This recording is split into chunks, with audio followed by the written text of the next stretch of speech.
सूर्य अस्त होते हुए युद्धभूमि पर एक अजीब सी खामोशी छा गई थी। एक ओर थे भगवान श्री राम की सेना, धर्म और सत्य के रक्षक। दूसरी ओर थे रावण की राक्षसों की विशाल सेना, जो अपनी दुष्टता में खोई हुई थी। लेकिन इस महाकाव्य युद्ध में एक ऐसे युद्धवीर का आगमन हुआ था जिसका मुकाबला करना किसी के लिए भी आसान नहीं था। वह था कुंभकर्ण। लेकिन इसके ठीक विपरीत श्री राम की वानर सेना में था वह वीर जिसे कोई भी शक्तिशाली राक्षस मात नहीं दे सकता था। वह था हनुमान जी, भगवान श्री राम के परम भक्त और उनके वानर सेना के सेनापति। हनुमान जी की शक्ति, गति और उनका अडिग विश्वास उनका सबसे बड़ा हथियार था। कुंभकर्ण, रावण का भाई, विशालकाय शरीर और अपार शक्ति से लैस, एक कदम में भूमि को कांपने वाला। उसकी गहरी नींद से जगने पर युद्ध भूमि पर ऐसा तूफान आया कि हर कोई भयभीत हो गया। उसकी विशालता इतनी अद्भुत थी कि उसके सामने सारे सैनिक बौने लगते थे। और वहीं दूसरी ओर हनुमान जी, जो भगवान श्री राम के आशीर्वाद से पूरी दुनिया में सबसे शक्तिशाली थे। वह न केवल शारीरिक बल में महान थे, बल्कि उनकी बुद्धिमत्ता और भक्ति ने उन्हें अमर बना दिया था। हनुमान जी के दिल में कोई डर नहीं था, चाहे सामने कौन हो। वह हमेशा अपने धर्म के लिए खड़े होते थे। जब कुंभकर्ण ने युद्ध भूमि पर कदम रखा तो उसकी विशालता से पूरा वातावरण डूबने लगा। हर कदम के साथ धरती हिल रही थी। और तब हनुमान जी ने स्वयं को इस महाकाय राक्षस के खिलाफ खड़ा किया। लेकिन हनुमान जी का उद्देश्य था केवल कुंभकर्ण को समझाना।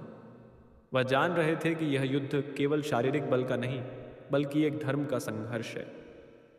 हनुमान जी ने कुंभकर्ण से कहा, तुम शक्ति में महान हो, लेकिन तुम्हारा युद्ध गलत रास्ते के लिए है।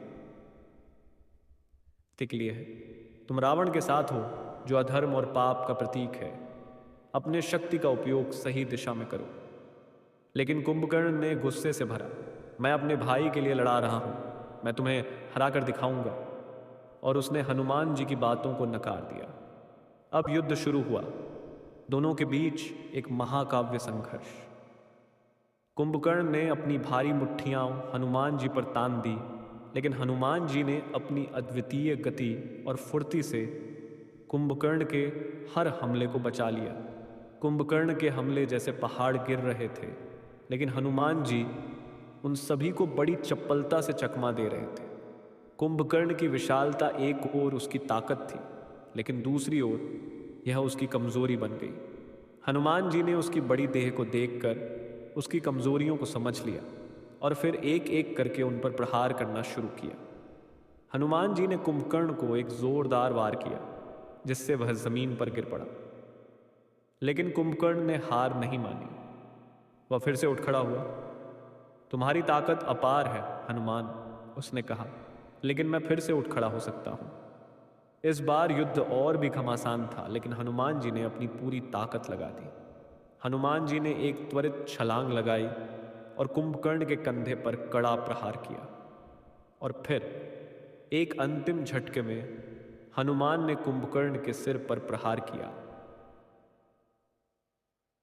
जो इस बार कुंभकर्ण को पूरी तरह से धरती पर गिरा दिया।